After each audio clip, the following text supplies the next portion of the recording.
اللہ کے محبوب نے ارشاد فرمایا، اگر تم اللہ پر توکل کرنے کا حق ادا کرو وہ تمہیں ایسا رزق دے جیسا پرندوں کو دیتا ہے، کہ جب وہ صبح اپنے گھونسلے سے نکلتے ہیں تو خالی پیٹ ہوتے ہیں۔ انسان کو تو پتہ ہے کہ میں نے کمائی کے فلاں اڈے پہ جانا ہے، دکان پہ بیٹھنا ہے، فیکٹری میں جانا ہے، فلاں جگہ مزدوری کرنی ہے، لیکن ان کو کچھ پتہ نہیں ہوتا کہ ہم نے کہاں جانا ہے۔ جب صبح نکلتے ہیں تو خالی پیٹ ہوتے ہیں، اور جب واپس شام کو پلٹتے ہیں تو ان کے پیٹ بھرے ہوئے ہوتے ہیں۔ پھر جس کی جو ضرورت ہے اللہ اس کو وہ نصیب کرتا ہے۔ سارے پرندے ایک جیسی غذا نہیں لیتے، اسی طرح مختلف جو اللہ تعالیٰ نے مخلوقات پیدا کی ہیں ان سب کی اغذیہ ایک جیسی نہیں ہے۔ کچھ پرندے کچھ کھاتے ہیں، کچھ کھاتے ہیں، اللہ سب کو ان کی ضرورت باہم پہنچاتا ہے۔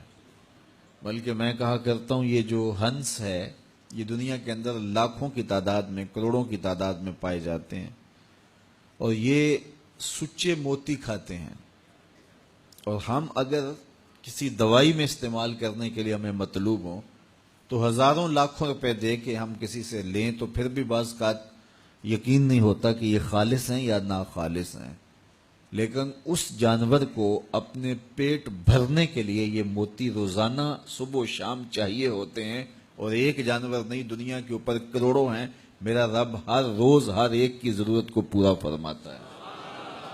تو جس کی جو ضرورت ہے وہ پوری ہوتی ہے۔ بن توکل پنچھی اڑ دے، خرچ نہ پلے زیرا ہو۔ جب وہ گھر سے اڑتے ہیں تو خالی پیٹ ہوتے ہیں، اور جب وہ شام کو آتے ہیں تو ان کے پیٹ بھرے ہوئے ہوتے ہیں۔ تو کوئی اڈا رزق کا مخصوص ان کے لیے نہیں ہے، اور سب سے اچھا کھاتے ہیں۔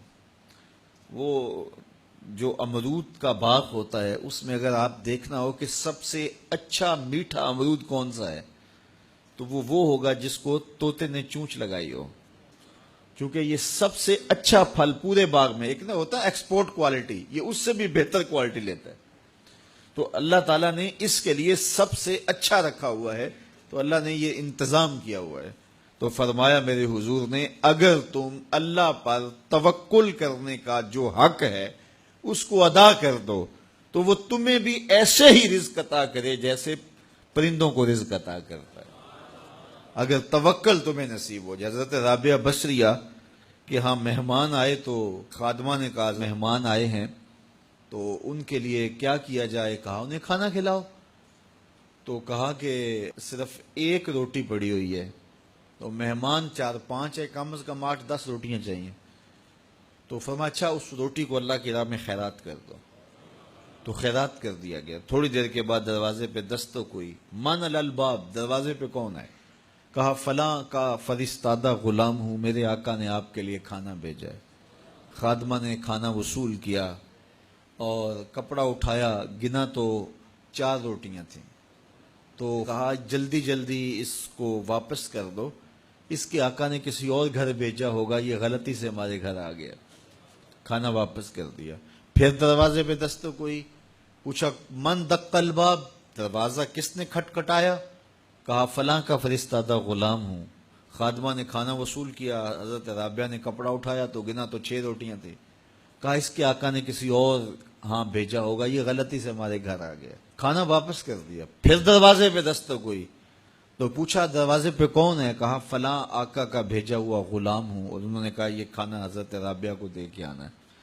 تو خادمہ نے وصول کیا، حضرت رابعہ نے کپڑا اٹھایا، گنا تو 10 روٹیاں تھیں، کہا ہاں یہ کھانا ہمارا، اس کو رکھ لو اور مہمانوں کو کھلا دو۔ کہا حضرت پہلے 2 بھی تو آپ کا ہی نام لیتے تھے اور اسی دہلیز پہ آئے تھے۔ کہا میرے رب کا وعدہ ہے جو 1 دیتا ہے میں اس کو 10 دیتا ہوں۔ تو پہلے 4 روٹیاں تھی، پھر 6 روٹیاں تھی، میں نے کہا مالک 10 دے گا تو تیری بندی وصول کرے گی۔ تو اگر اس پہ توکل قائم ہو جائے، اس پہ بھروسہ قائم ہو جائے، وہ وہاں سے دیتا ہے جہاں سے بندے کو گمان بھی نہیں ہوتا۔ تو جب انسان اللہ کے فضل پر توکل قائم کر لیتا ہے تو پھر کام کاج ضرور کرتا ہے، لیکن اس کی زندگی کی جو ٹینشن ہے وہ ختم ہو جاتی ہے۔ بس وہ جتنا کر سکتا ہے وہ کرے، باقی چھوڑ دے اس پہ، تو پھر وہ خزانہ غیب سے نصیب فرمائے گا۔